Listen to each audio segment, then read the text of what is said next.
My name is Emily Beynon, and today I'm going to talk about Beethoven's Eroica Symphony.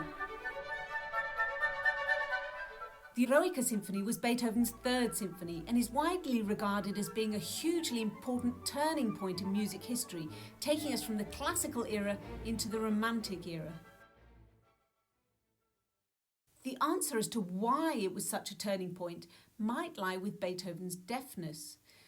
From the age of about 26 or 27, Beethoven had started noticing some problems with his hearing and had begun consulting various specialists. In the winter of 1801, he consulted a Dr. Johann Schmidt, who recommended taking the strain off his hearing by getting out of the city for a while.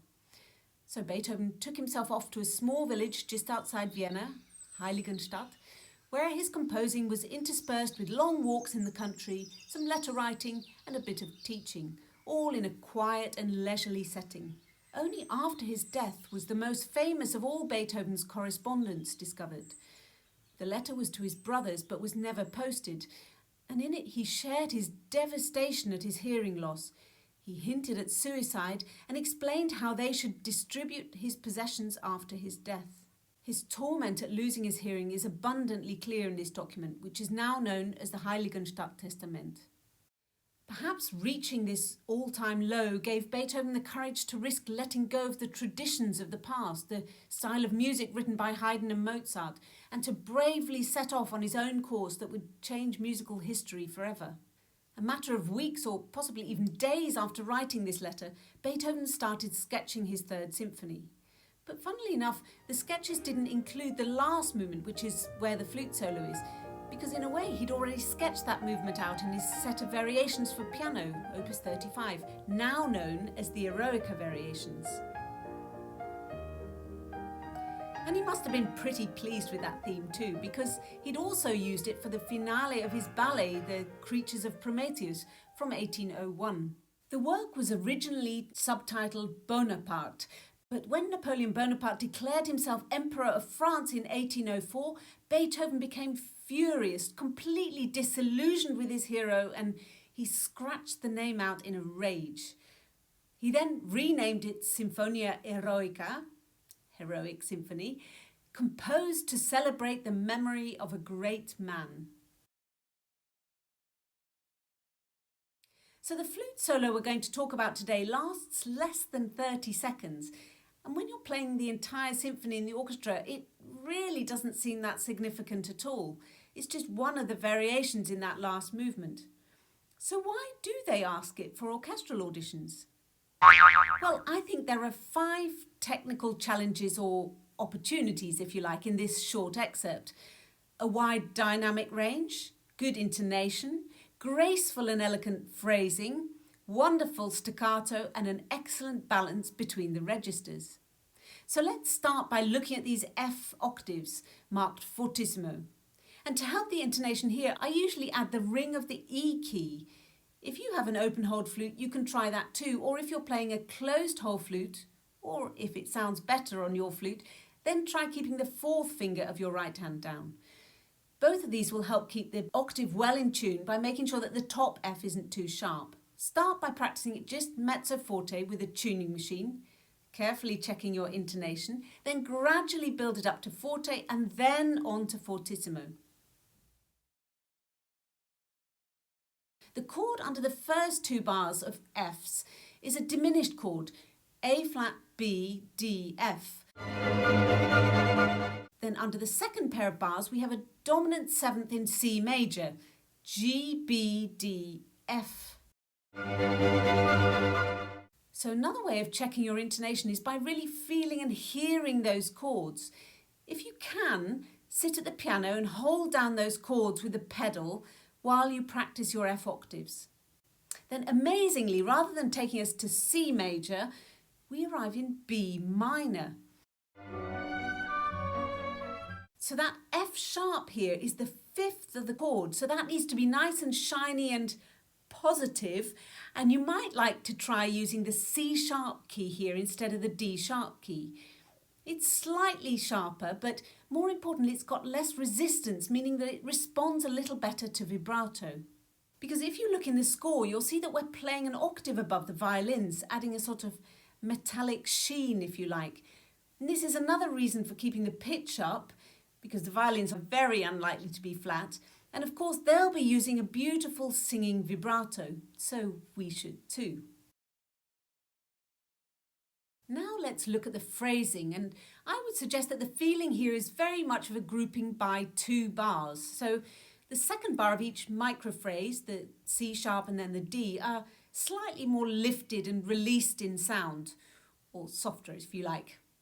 Then in the third phrase, show a different shape. The first A is the softest one, so that we can really make a clear crescendo afterwards. And here this silly little song might help you. Strong and weak, then strong and weak, then go to here and cheekily, clearly onwards. And as you go through the repeated A's, you might find it helpful to add your forefinger to keep the pitch down during the crescendo. Then we have a repetition of those 8 bars, although obviously now we're playing all quavers or eighth notes. But underneath, the violins change to a passage of semiquavers or 16th notes, running little scale-like patterns. Now, first violins are known for their virtuosity, so in the orchestra you can sometimes feel as if these 8 bars have a sense of forward direction. But in an audition, make sure you keep your tempo nice and even with no sense of rushing whatsoever. The biggest technical challenge, I think, in these 2 phrases are the dynamics. In the first phrase, we have a crescendo through the 3 top A's, then a very quick diminuendo. In the second phrase, Beethoven makes it even more difficult with a subito piano right on the bar line. And make sure that this is absolutely in the right place, no anticipating that subito piano. And I would isolate these 2 moments, give them a little bit of special care and attention. Make sure you feel really comfortable going from a fortissimo F sharp to a piano G before trying to put it into context. Check that the F sharp and G are not too close together in pitch either. The F sharp will tend to be a bit too high in the forte and G possibly a little bit too flat in piano. When we get to the semiquaver or 16th note passage, there are 3 main issues. The first is the balance of the registers, and we're likely to lose the sound on the most important part of the phrase, which are the first 3 semiquavers or 16th notes.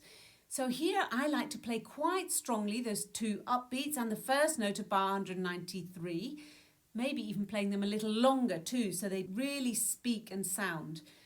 Then as you go up over the top G, so that that doesn't stick out too much, play these notes a little shorter and softer, just to keep in balance with the lowest notes.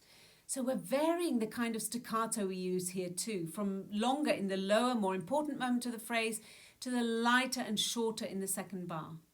The second point about this passage is to keep the phrasing by 2 bars.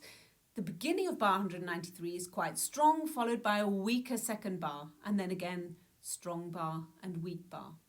And the third and final point to remember here is that in the orchestra, due to the dialogue between the second violins and the violas, it actually sometimes almost has the tendency to slow down ever so slightly. So whilst I wouldn't slow down in the audition, certainly take care that you don't rush. Now let's take a look at the repeated notes in bar 197. And as a general rule of thumb, it doesn't really matter whether you're talking about Beethoven or Mozart or Tchaikovsky. We must always make sure that repeated notes or little repeated cells never sound in any way mechanical, but are instead very clearly phrased. So given that we will probably want to show a crescendo through the last bar, the scale going down to the low A, why not start the repeated D, C sharps quite strongly, then release the sound, or diminuendo, which will give a sense of hovering. Which way shall I go now? And then as we see the way out towards the cadence point through that downward scale, then give direction by opening out the sound and showing a crescendo. Give the low A good clear definition and enough sound to be substantial without being longer than written. And finally, looking at the last trill, and there are just 3 little points I'd like you to bear in mind. Firstly, no upper note. We need to hear a strong E with a clear, bright sound. Then a light, shortish last D, so we don't thump out the tonic, which is never elegant. And you might like to add a termination to this trill to give it a little more charm. So you can see that in less than 30 seconds of music, you can very effectively show all sorts of different aspects of your technique and musicianship in an orchestral audition. I hope you've enjoyed this. See you next time.